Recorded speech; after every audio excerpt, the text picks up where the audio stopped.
1 Samuel chapter 28. In those days the Philistines gathered their forces to fight against Israel. Achish said to David, "You must understand that you and your men will accompany me in the army." David said, "Then you will see for yourself what your servant can do." Achish replied, "Very well. I will make you my bodyguard for life." Now Samuel was dead, and all Israel had mourned for him and buried him in his own town of Ramah. Saul had expelled the mediums and spiritists from the land. The Philistines assembled and came up and set up camp at Shunem, while Saul gathered all Israel and set up camp at Gilboa. When Saul saw the Philistine army, he was afraid. Terror filled his heart. He inquired of the Lord, but the Lord did not answer him by dreams or Urim or prophets. Saul then said to his attendants, "Find me a woman who is a medium, so that I may go and inquire of her." "There is one in Endor," they said. So Saul disguised himself, putting on other clothes, and at night he and 2 men went to the woman. "Consult a spirit for me," he said, "and bring up for me the one I name." But the woman said to him, "Surely you know what Saul has done. He has cut off the mediums and spiritists from the land. Why have you set a trap for my life to bring about my death?"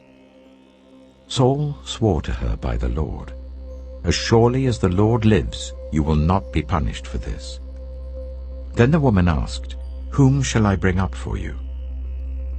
"Bring up Samuel," he said. When the woman saw Samuel, she cried out at the top of her voice and said to Saul, "Why have you deceived me? You are Saul."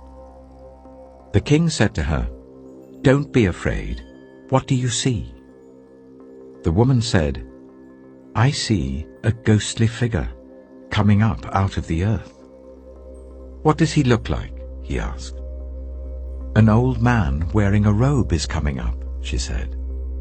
Then Saul knew it was Samuel, and he bowed down and prostrated himself with his face to the ground. Samuel said to Saul, "Why have you disturbed me by bringing me up?" "I am in great distress," Saul said. "The Philistines are fighting against me, and God has departed from me. He no longer answers me either by prophets or by dreams. So I have called on you to tell me what to do." Samuel said, "Why do you consult me, now that the Lord has departed from you and become your enemy? The Lord has done what he predicted through me. The Lord has torn the kingdom out of your hands and given it to one of your neighbors, to David. Because you did not obey the Lord or carry out his fierce wrath against the Amalekites, the Lord has done this to you today. The Lord will deliver both Israel and you into the hands of the Philistines, and tomorrow you and your sons will be with me.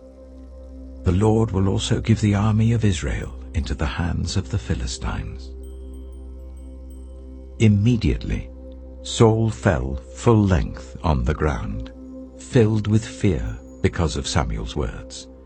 His strength was gone, for he had eaten nothing all that day and all that night. When the woman came to Saul and saw that he was greatly shaken, she said, "Look, your servant has obeyed you. I took my life in my hands and did what you told me to do. Now please listen to your servant and let me give you some food, so that you may eat and have the strength to go on your way." He refused and said, "I will not eat." But his men joined with the woman in urging him, and he listened to them. He got up from the ground and sat on the couch. The woman had a fattened calf at the house, which she slaughtered at once. She took some flour, kneaded it, and baked bread without yeast. Then she set it before Saul and his men, and they ate. That same night they got up and left.